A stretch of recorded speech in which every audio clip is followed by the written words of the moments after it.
17 বছর পর রংপুরে হচ্ছে জামায়াতের বিভাগীয় জনসভা।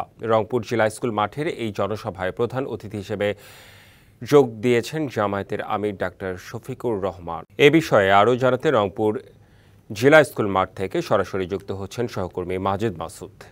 মাজেদ, এই সমাবেশ থেকে কি কি ইস্যুতে জোর দেওয়া হতে পারে, কিছু জানতে পেরেছেন কিনা, বিস্তারিত জানতে চাই আপনার কাছে।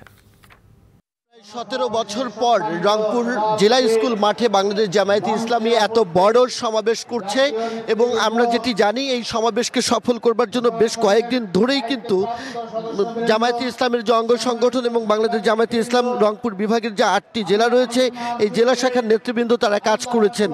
আজকে বিকেল 4টায় আসলে এই সমাবেশের আনুষ্ঠানিকভাবে শুরু হবার কথা ছিল, কিন্তু আমরা সকাল থেকেই দেখেছি বিভাগের 8 জেলার 58টি উপজেলা থেকে নেতাকর্মীরা দলে দলে বাসে, ট্রাকে, পিকআপে করে কিন্তু এই সমাবেশের স্থলে যোগ দিয়েছেন এবং আজকে জুম্মার নামাজও এই জেলা স্কুল মাঠে তারা আদায় করেছেন। লক্ষ জনতার উপস্থিতিতে এই মাঠ কানায় কানায় ভরে গেছে।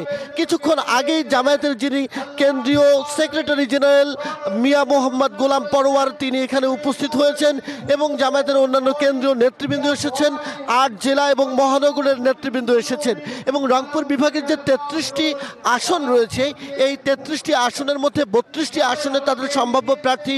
অ্যাকনন সোপ, দেশের নম্বর 1 হালাল অ্যান্টিব্যাকটেরিয়াল সোপ, ন্যাচারাল ব্যাকটেরিয়ালাইসিসের সুরক্ষায় ফ্রেশ ও অ্যাক্টিভ সবসময় ঘোষণা করা হয়েছিল, তাদেরকে কিছুক্ষণ আগে এখানে পরিচয় করিয়ে দেওয়া হয়েছে।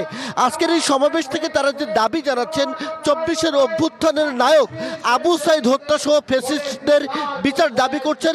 একই সাথে তিস্তা মহাপরিকল্পনা, উত্তরের মানুষের আকাঙ্ক্ষিত যে তিস্তা মহাপরিকল্পনা সেটি বাস্তবায়নের দাবি করছেন।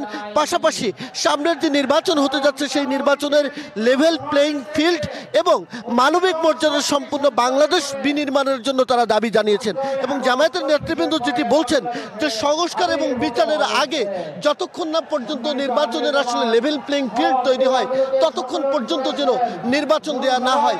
একই সাথে তারা বলছে ইনসাফ এবং সমতার ভিত্তিতে, ন্যায়ের ভিত্তিতে একটি বাংলাদেশ পুনঃপ্রতিষ্ঠার জন্য যে সমস্ত প্রশাসন ব্যবস্থা দরকার সেই প্রশাসন ব্যবস্থা পুনর্গঠন করতে হবে। তারা যেটি বলছেন ফ্যাসিস্টের দোসররা তারা এখনো দেশের বিভিন্ন প্রশাসনের লেভেলে ঘাপটি মেরে আছে, তাদের সংস্কার করা প্রয়োজন।